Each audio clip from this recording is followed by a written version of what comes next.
കാൽ നൂറ്റാണ്ടായി കിഴക്കൻ ഏറനാടിന്റെയും വിശേഷ്യ വണ്ടൂരിന്റെയും സ്വർണ്ണമോഹങ്ങൾക്ക് സുവർണ ചാരുതയേകി അതിവിശാലമായ ഷോറൂമിൽ വണ്ടൂരിലെ ഏറ്റവും വലിയ നമ്പർ 1 ബ്രൈഡൽ ജ്വല്ലറിയും ഡയമണ്ട് ജ്വല്ലറിയും പാർക്കോ സ്വർണ്ണാഞ്ജലി ഗോൾഡ്, നിലമ്പൂർ റോഡ്, വണ്ടൂർ.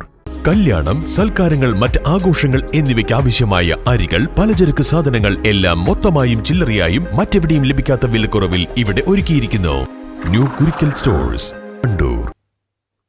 വയനാട്ടിലെ ദുരന്തബാധിതരെ സഹായിക്കാനായി വിദ്യാലയത്തിൽ ഭക്ഷ്യമേള സംഘടിപ്പിച്ച് വണ്ടൂർ ഗേൾസ് VHSC വിദ്യാർത്ഥിനികൾ. കർഷക ദിനത്തോടനുബന്ധിച്ചാണ് ഭക്ഷ്യമേള നടത്തിയത്. Principal M. ഐശ്വര്യയുടെ നേതൃത്വത്തിലാണ് കുട്ടികൾ തങ്ങളാൽ കഴിയുന്ന രീതിയിൽ ഉരുൾപൊട്ടലിൽ സർവനാശം വിതച്ച വയനാട്ടിൽ കൈത്താങ്ങാവുന്നത്.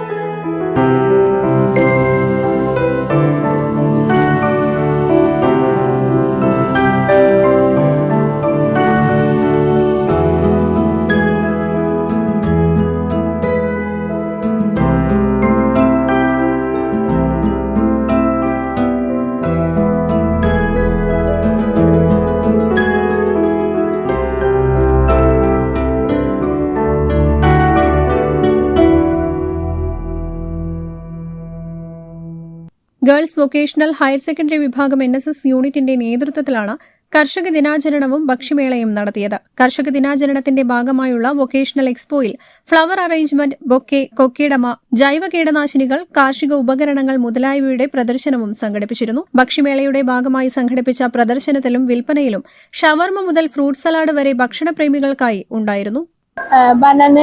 ബനാന കേക്കാണ് ഞാൻ ഉണ്ടാക്കിയത്. ഇതിൽ മൈദ, അതേപോലെ പഴമാണ് ഇതിൽ മെയിനായിട്ട് വരുന്നത്. അതേപോലെ കുറച്ച് ഷുഗർ ആഡ് ചെയ്യും. പിന്നെ അതേപോലെ ഇതിക്ക് നെയ്യൊക്കെ ഒഴിച്ചായിട്ട് ബേക്ക് ചെയ്യും.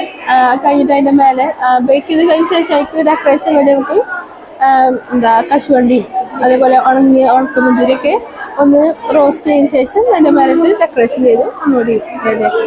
ഞങ്ങൾ സ്കൂളിൽ നിന്ന് കാർഷിക ദിനവും ഭക്ഷ്യമേളയും നടക്കുകയാണ്. ഞാൻ തിരഞ്ഞെടുത്തത് ഭക്ഷ്യമേളയാണ്. ഞാൻ തിരഞ്ഞെടുത്തത് കട്ട്ലേറ്റും സമൂസയാണ്. ഉണ്ടാക്കാൻ കാരണം എളുപ്പമാണ് ഉണ്ടാക്കാൻ, അതുകൊണ്ടാണ് എടുത്തത്. ഇന്ന് VHSC NSS യൂണിറ്റിന്റെ ഭാഗമായിട്ട് ഞങ്ങൾ കാർഷിക മേള സംഘടിപ്പിക്കുകയുണ്ടായി. അതിൽ ഭക്ഷ്യമേള ഒപ്പം സംഘടിപ്പിച്ചു. അതിൽ ഞങ്ങൾ ഉണ്ടാക്കിയ ഐറ്റം എന്ന് പറഞ്ഞാൽ പാനിപൂരിയാണ്. അപ്പം ഞങ്ങളത് പാക്കറ്റ് വാങ്ങിച്ചിട്ട് വീട്ടിലുണ്ടാക്കി അതിലേക്കുള്ള മസാല കാര്യങ്ങളൊക്കെ ഞങ്ങൾ ഉണ്ടാക്കുകയാണ് ചെയ്തത്. അത് ഉണ്ടാക്കാൻ കാരണം എന്താ വെച്ചാൽ ഒരു വെറൈറ്റി ഫുഡാണ്, പിന്നെ എല്ലാവർക്കും ഇഷ്ടപ്പെടും എന്നുള്ള ഒരു കാരണം കൊണ്ടാണ്. വയനാട് ഉരുൾപൊട്ടലിൽ ദുരിതം അനുഭവിക്കുന്നവർക്ക് NSS നിർമ്മിച്ചു നൽകുന്ന 150 വീടുകളുടെ നിർമ്മാണത്തിനായുള്ള ഫണ്ടിലേക്കാണ് ഇതിലൂടെ ലഭിക്കുന്ന മുഴുവൻ തുകയും നൽകുകയെന്ന് M. ഐശ്വര്യ പറഞ്ഞു. NSS യൂണിറ്റ് 150 വീടുകളാണ് ഓൾ കേരള NSS നമ്മുടെ വയനാടിലെ ദുരന്ത മേഖലയിലേക്ക് നൽകാമെന്ന് ഏറ്റിട്ടുള്ളത്. അപ്പൊ അതിലേക്കുള്ള ഒരു ഫണ്ട് ശേഖരണാർത്ഥമാണ് നമ്മൾ ഈ ഒരു ഫുഡ് ഫെസ്റ്റ് ഇവിടെ നടത്തുന്നത്. അപ്പൊ അതിൽ നടത്തുന്ന ഫുഡ് ഫെസ്റ്റിൽ കിട്ടുന്ന ലാഭം മാത്രമല്ല, കുട്ടികൾക്ക് ലഭിക്കുന്ന മുഴുവൻ തുകയും അവര് ഈ വയനാട് നമ്മളുടെ ഫണ്ടിലേക്ക് മാറ്റി വെക്കാനുള്ള ഒരു തീരുമാനത്തോടു കൂടിയാണ് ഇന്ന് ഈ ഫുഡ് ഫെസ്റ്റും കാർഷിക മേളയും ഇവിടെ നടത്തിയിട്ടുള്ളത്. NSS program officer K. Sreelakshmi, കരിയ മാസ്റ്റർ MG രാധിക, വളണ്ടിയർ സെക്രട്ടറിമാരായ KP അർച്ചന, CP ഹൈഫ തുടങ്ങിയവർ നേതൃത്വം നൽകി. News bureau, Wandoor. തലമുറകൾ സാക്ഷ്യം വഹിച്ച വിശ്വസ്ത പാരമ്പര്യവുമായി PAK gold and diamonds. Most trusted gold, PAK gold and diamonds. വല്ലാത്തൊരു വൈബാണ് WIC ക്യാമ്പസിന്. വിട്ടുപോയാലും ക്യാമ്പസ് നമ്മളെ മാടി വിളിച്ചുകൊണ്ടിരിക്കും. WIC വേറൊരു ലോകമാണ്.